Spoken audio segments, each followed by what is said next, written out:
ഇല്ല. അപ്പൊ ഇനിയുള്ള 8 ദിവസം മൊത്തം പാട്ടും കഥയും ഡാൻസും ഒക്കെ പഠിച്ച് സന്തോഷമായിട്ടിരിക്കും. മാത്രമല്ല ഇവിടെ പഠിപ്പിക്കുന്ന കാര്യങ്ങളെല്ലാവരും ജീവിതത്തിൽ അതുപോലെ പ്രാവർത്തികമാക്കുകയും വേണം. നമ്മുടെ ഈ വർഷത്തെ ചിന്താ വിഷയം എന്താണെന്ന് എല്ലാവർക്കും അറിയാമല്ലോ. എഴുന്നേറ്റ് പ്രകാശിക്കുക, റൈസ് ആൻഡ് ഷൈൻ. നമ്മളെല്ലാവരുടെയും ജീവിതത്തിലെ പ്രകാശമാണ്. അതിപ്പോ നമ്മൾ ഈ സൂര്യനിൽ നിന്നുള്ള പ്രകാശമല്ല, പ്രകാശം എന്ന് പറയുമ്പോൾ ഇപ്പൊ നമ്മുടെ ജീവിതത്തില് പല നല്ല ക്വാളിറ്റികളും കാണും. അത് നല്ല ക്വാളിറ്റി നമ്മൾ മറ്റുള്ളവരിലേക്ക് പകർന്നു കൊടുക്കണം. അതാണ് ഈ പ്രകാശമാവുക എന്നതുകൊണ്ട് ഉദ്ദേശിക്കുന്നത്.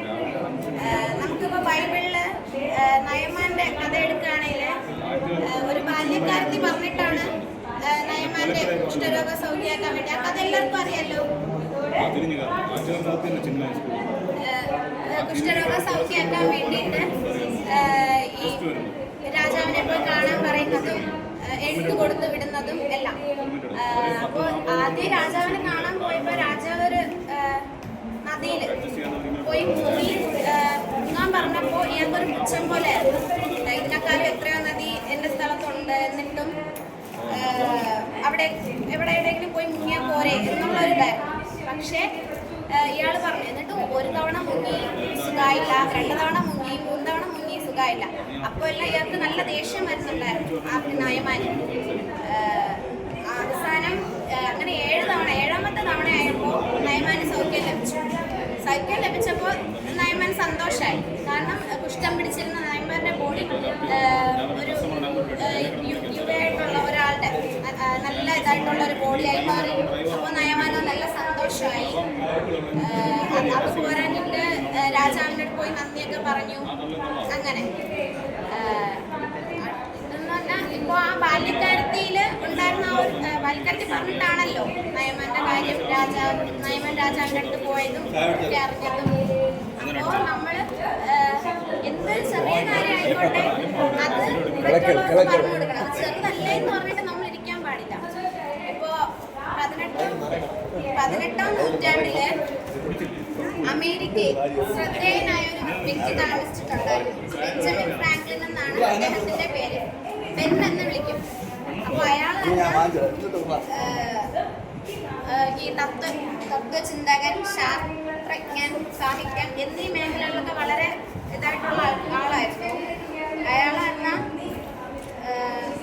അമേരിക്കയിലെ ഫിലാഡൽഫിയ എന്ന് പറയുന്ന സ്ഥലത്തുള്ള ഒരു കുഞ്ഞ് പട്ടണത്തിലാണ് താമസിക്കുന്നത്. അപ്പോൾ ആ സമയത്ത് 18ാം നൂറ്റാണ്ടിലെന്ന് പറയുമ്പോൾ ഈ കറണ്ടൊന്നും കണ്ടുപിടിച്ചിട്ടില്ല. അപ്പോൾ അവിടെ മൊത്തം ഇരുട്ടാണ്. രാത്രി റോഡിലെ കൂടെ വണ്ടിയൊക്കെ പോകുമ്പോൾ ഭയങ്കര ഇരുട്ടാണ്. അപ്പോൾ ഇരുട്ട് ആയ കാരണം റോഡായിരുന്ന ഇപ്പോഴുള്ള പോലെ ടാറിട്ട റോഡോ അങ്ങനെയൊന്നുമല്ല, കുണ്ടും കുഴിയൊക്കെ നിറഞ്ഞ റോഡാണ്.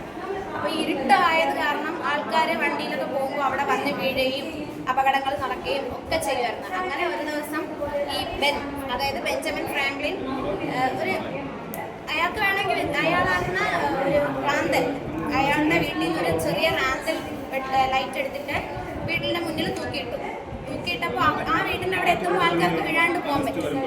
അങ്ങനെ ആൾക്കാർ അപ്പോൾ ഈ വരുന്ന ആൾക്കാർക്ക്, വണ്ടിയിൽ വരുന്ന ആൾക്കാർക്കായാലും നല്ല രീതിയിൽ പോകാൻ പറ്റുന്നല്ലോ എന്നൊരു സന്തോഷമായിരുന്നു.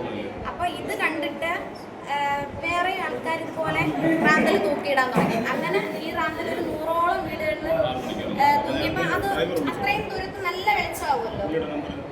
അങ്ങനെ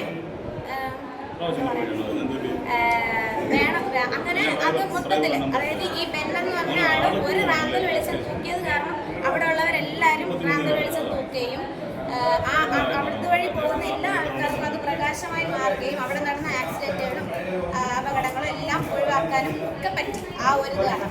വേണമെങ്കിൽ ഈ ബെന്നിന് വിചാരിക്കാറുണ്ട്, എൻ്റെ കയ്യിലുള്ള റാന്തൽ ഒരു ചെറുതല്ലേ, ഇതിലുള്ള വെട്ട എന്താവാനാണ്, ഇത്രയും വലിയ റോഡില് വണ്ടികളൊക്കെ പോകാൻ എൻ്റെ ഒരു ചെറിയ വെട്ട എന്താവാനാണ് എന്ന് വിചാരിച്ചിരുന്നെങ്കിൽ ഇതിങ്ങനെ നടക്കില്ല. അപ്പോൾ ഈ ബെഞ്ചമിൻ ഫ്രാങ്ക്ലിൻ തൻ്റെ ജീവിതത്തിൽ ഒരു പ്രകാശം മറ്റുള്ളവരിലേക്ക് കൊടുത്തതുകൊണ്ടാണ് ഇങ്ങനെ സംഭവിച്ചത്. അപ്പോൾ നമ്മളും അങ്ങനെ ആയിരിക്കണം. നമ്മുടെ ജീവിതത്തിലുള്ള നല്ല കാര്യങ്ങൾ മറ്റുള്ളവരിലേക്ക് എത്തിക്കാൻ ശ്രമിക്കണം. അത് അവർക്ക് പറഞ്ഞു കൊടുക്കണം. എന്താണെങ്കിലും ഇപ്പം നമുക്ക് എന്താ വചനം പഠിക്കാം. യോഹന്നാൻ 8-ാം അധ്യായം 12-ാമത്തെ വാക്യം. ഒരാളെടുത്ത് വായിക്കുമോ?